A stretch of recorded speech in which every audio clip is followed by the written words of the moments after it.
Hi, welcome to Vijay's info.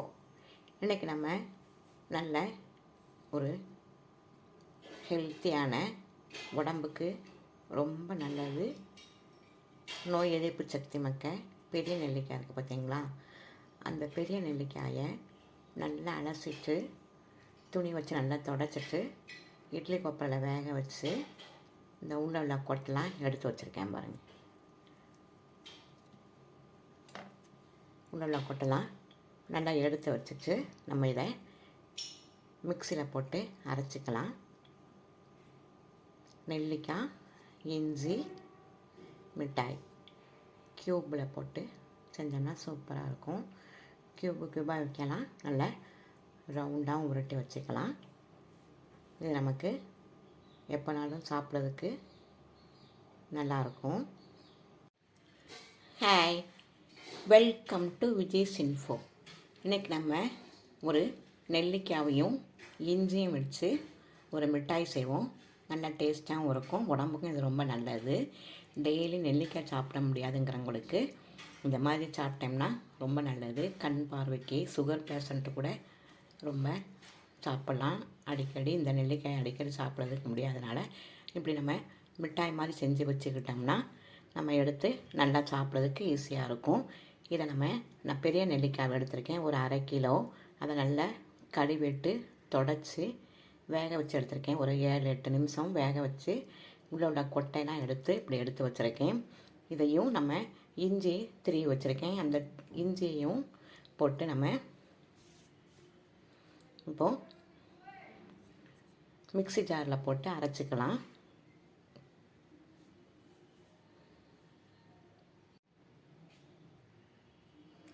பாருங்கள், ஒரு 100 gram இஞ்சி நல்லா கழுவிட்டு தோல் சீவி நல்லா திருவி வச்சுருக்கேன். இப்போ இந்த நெல்லிக்காயையும் இந்த இஞ்சியையும் ஒரு மிக்ஸி ஜாரில் போட்டு நாம் அரைச்சிட்டு வந்துடலாம். பாருங்கள், நல்லா அரைச்சிட்டு வந்தாச்சு. தண்ணி இல்லாமல் அரைக்கணும், நல்லா தண்ணியே இல்லாமல் நல்லா இஞ்சியையும் நெல்லிக்காயும் நல்லா அரைச்சிட்டு வந்துட்டோம். இப்போ அடுத்தது என்னென்னு பார்க்கலாம்.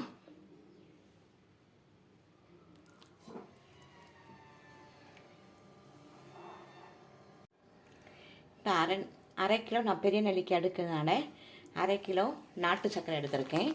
அதே அளவு நெல்லிக்காய் என்ன அளவு எடுத்தோமோ அதே அளவில் நாட்டு சர்க்கரை எடுத்துக்கலாம்.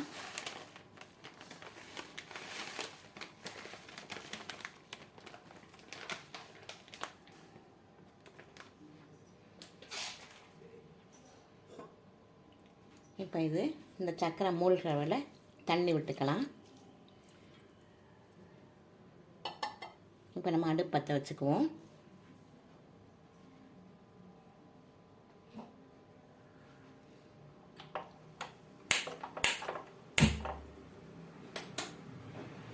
இதை நல்லா இப்போ நம்ம கரைச்சி விட்டுட்டே இருக்கலாம்.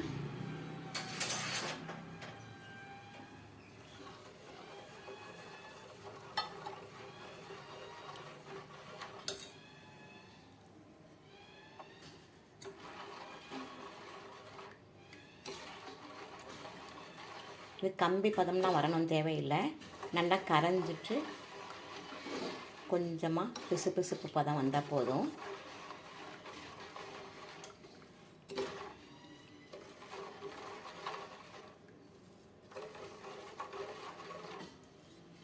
நல்லா சூப்பரான நெல்லிக்காயும் இஞ்சியும் வச்சு ஒரு மிட்டாய் செஞ்சால் குழந்தைங்க விரும்பி சாப்பிடுவாங்க.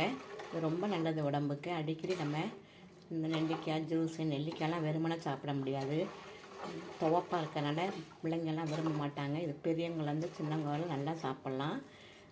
நல்லா டேஸ்ட்டாக இருக்கனால விரும்பி சாப்பிடுவாங்க. டெய்லி ஒரு பீஸ் கொடுத்தாவே போதும் உங்களுக்கு, குழந்தைங்களுக்கு நல்லா ஆரோக்கியமாக இருக்கும். கண் பார்வையெல்லாம் கெடாமல் நல்லாயிருக்கும். சர்க்கரை வியாதி உள்ளவங்க கூட இதை சாப்பிட்லாம். நல்லா விட்டமின் சி சத்து இருக்குது இதில். நல்லா நம்ம ஆப்பிள் டெய்லி சாப்பிட முடியாது, இந்த மாதிரி நெல்லிக்காய் எடுத்து சாப்பிட்டீங்கன்னா ஆப்பிளுக்கு சமமான சத்து இதிலேயே இருக்குது.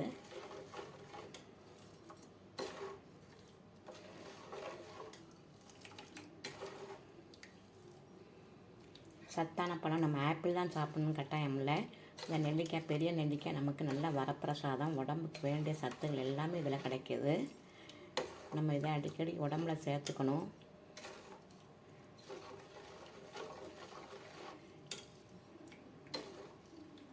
ஒரு பீஸ் 2 பீஸ் சாப்பிட்டா கூட போதும். அதனால தான் நம்ம இப்படி மிட்டாய் மாதிரி செஞ்சுக்கலாம். செஞ்சோம்னா அதை கம்மியாக தான் நமக்கு சேரும் நெல்லிக்காய்.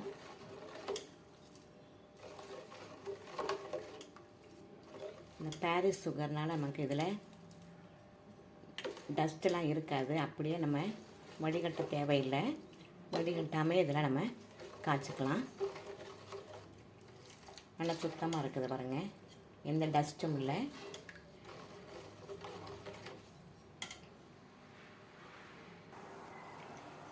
நல்லா பொங்கி வருது பாருங்கள். இந்த ஸ்டேஜில் நம்ம கொஞ்சம் சால்ட்டு போட்டுக்கலாம்.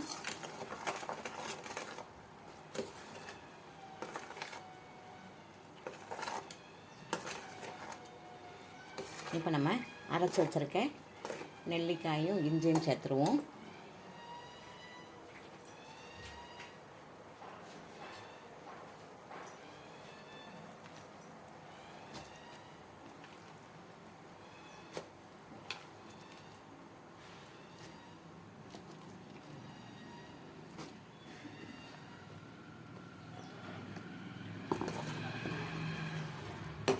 இது நமக்கு செஞ்சு வச்சுட்டோம்னா 6 மாதம் கூட கெடாது. டெய்லி ஒன்று சாப்பிடுங்க.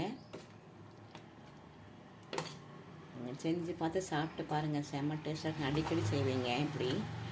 இஞ்சியும் உடம்புக்கு ரொம்ப நல்லது. நல்ல ஜீரண சக்திக்கெல்லாம் நல்லது.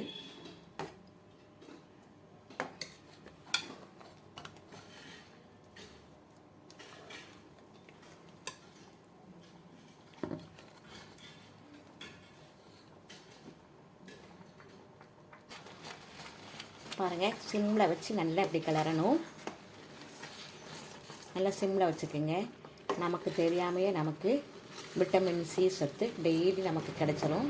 டெய்லி ஒவ்வொரு பீஸ் சாப்பிட்டேன்னு வச்சுக்கோங்களேன், நமக்கு அன்றைக்கி வேண்டிய விட்டமின் சி கிடச்சிரும்.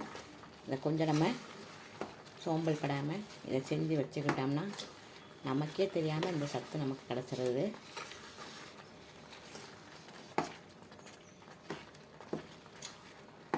நெல்லிக்காயில் ஏகப்பட்ட சத்து இருக்குது. நம்ம தான் அதை கண்டுக்க விடுறதில்ல, கண்டுக்காமல் விட்டுறோம். ஆப்பிள் சாப்பிட்டா தான் நல்லது, விலை கூடின பழம் தான் சாப்பிட்டது நல்லது இல்லைன்ட்டு அது பின்னாலே நம்ம போகிறோம். இப்படி நமக்கு மலிவாக கிடைக்கிற நெல்லிக்காயை நம்ம உதாசீனப்படுத்தக்கூடாது. இதில் நல்ல தேவையான சத்துக்கள் நல்லா இருக்குது. நமக்கு துவர்ப்பு சத்து இருக்கிறதுனால நல்லா சர்க்கரை நோயாளிக்கும் ரொம்ப நல்லது.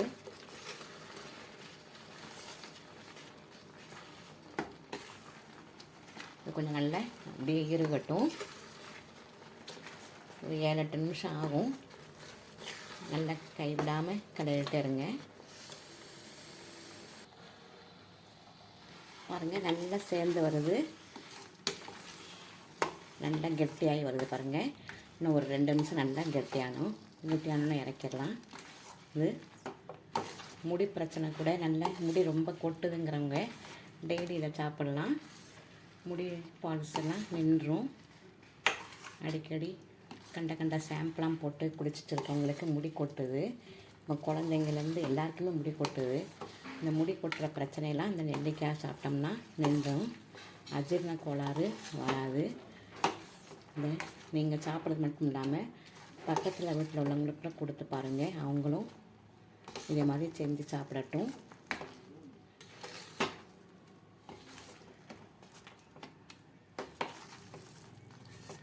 நல்லா இறங்கிட்டு வரட்டும். நான் ஒரு 2 நிமிஷம் ஆகட்டும்.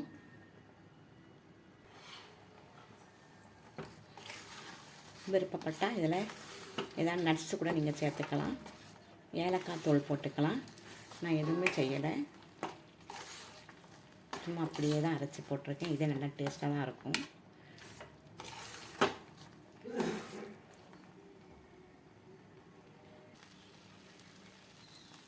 செய்கிறப்ப பக்கத்தில் எந்த வேலையும் வச்சுக்காதீங்க. இதே வேலை மட்டும் ஒரு 20 நிமிஷம் தான் ஆகும். நல்ல அடி பிடிக்காமல் கிளறிக்கிட்டே இருக்கணும். வேறு எந்த வேலையும் செய்யாதீங்க. இந்த வேலை மட்டும் கவனமாக செய்யலாம். அடி பிடிச்சாச்சுன்னா சாப்பிட முடியாது, நல்லா இருக்காது.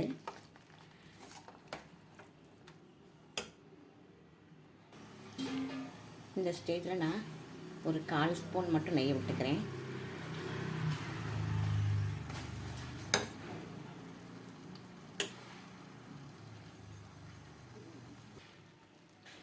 இப்போ ஒரு தட்டில் நான் நெய் தடவி வச்சுருக்கேன். நம்ம இப்போது நல்லா வெந்துருச்சு பாருங்கள். இந்த நெல்லிக்காய், இஞ்சி இதை நம்ம அப்படியே சமமாக பரத்தி விட்டுடலாம்.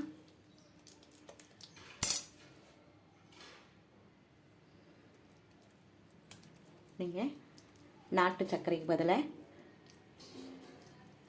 சர்க்கரையோ ஜீனியோ மண்டவெல்லம் கூட சேர்த்துக்கலாம். அதுவும் நல்லா டேஸ்ட்டாக தான் இருக்கும். இந்த நாட்டு சர்க்கரைனால கலர் பாருங்கள், நல்லா ப்ரௌனிஷாக சூப்பராக இருக்குது. இது அப்படியே ஒரு 4 மணி நேரம் விட்டுடலாம். விட்ட பிறகு நம்ம பீஸ் போடலாம்.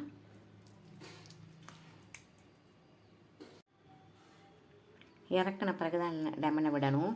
லெமன் சாறு ஒரு மூடி ஹாஃப் எடுத்துருக்கேன். ஒரு இதில் பாதி எடுத்து விட்டுக்கலாம்.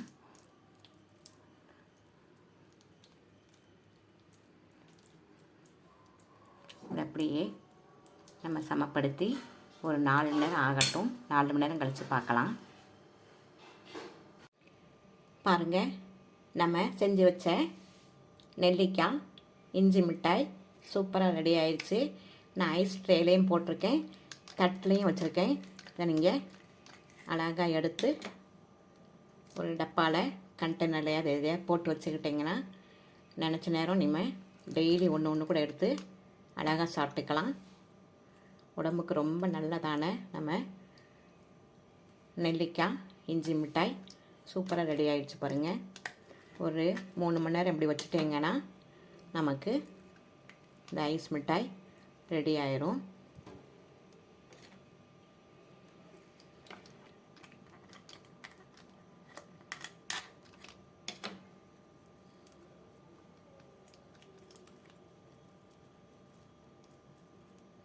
இது நீங்கள் சும்மா அப்படியே உருட்டி கூட வச்சாலும் நல்லா தான் இருக்கும். பாருங்கள், அசத்தலான நெல்லி இஞ்சி மிட்டாய் சூப்பராக ரெடி ஆயிடுச்சு. நீங்கள் இதை சாக்லேட் மோல்டு இருக்குது பார்த்தீங்க, அதுலேயும் போட்டு கூட நம்ம வச்சுக்கலாம். நல்ல டிசைனாகவும் இருக்கும். பிள்ளைங்க விரும்பி சாப்பிடுவாங்க. இந்த பிள்ளைங்க குழந்தைங்க வேண்டான்னு சொல்ல முடியாது. நல்ல இனிப்பாகவும் துவர்ப்பாகவும் நல்ல செம்ம டேஸ்ட்டாக இந்த நெல்லிக்காய் இஞ்சி மிட்டாய் ரெடி ஆயிடுச்சு. இதை நீங்கள் செஞ்சு அசத்துங்க. நல்ல மருந்து ஜீரணம்லாம் ஆகிறதுக்கு நீங்கள் வேறு எதையும் சாப்பிட வேண்டியதில்லை. காலையில் எழுந்திரிச்சோன்னையோ எப்போவோ ஒரு டைமு இந்த மிட்டாயை ஒன்று எடுத்து சாப்பிட்டு பிள்ளைகளுக்கும் கொடுங்க, பெரியவங்களுக்கும் கொடுங்க, பக்கத்தில் உள்ளவங்களுக்கும் கொடுங்க. பக்கத்தில் உள்ளவங்களுக்கும் இதே மாதிரி செஞ்சு அவங்களும் நல்ல பயனடையட்டும். இந்த ரெசிபி உங்களுக்கு கட்டாயமாக பிடிச்சிருக்கும். பிடிச்சிருந்தா லைக் பண்ணுங்கள், ஷேர் பண்ணுங்கள், சப்ஸ்கிரைப் பண்ணுங்கள், பெல் ஐக்கானை தட்டி விடுங்க. மற்றும் ஒரு நல்ல ரெசிபி உங்களை சந்திக்கிறேன். பாய்.